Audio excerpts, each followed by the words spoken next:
Ciao a tutti e benvenuti all'unboxing del Huawei MateBook D 14 pollici.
Ho impiegato molto tempo per scegliere quale PC acquistare perché ogni volta che ne vedevo uno aveva qualche caratteristica tra quelle necessarie a me mancante.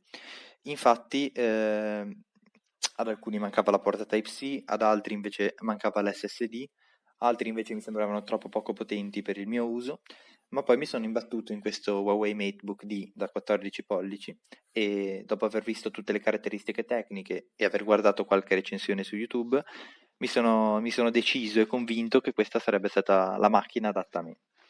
Infatti, partendo dalle caratteristiche tecniche, esso è dotato di un processore AMD Ryzen 5 3500U con scheda video Radeon Vega integrata, 8 GB di memoria RAM e 512 GB di SSD. Lo schermo è poi un pannello da 14 pollici IPS in risoluzione Full HD. Ha una buona definizione, si vede bene sotto il sole e essendo opaco non ci sono quegli fastidiosi riflessi dovuti alla luce del sole. La batteria poi è una batteria da 56 Wh, che è stato il principale fattore che mi ha fatto scegliere il modello da 14 pollici rispetto a quello da 15,6. Infatti il modello da 15,6 ha solo 42 Wh di batteria.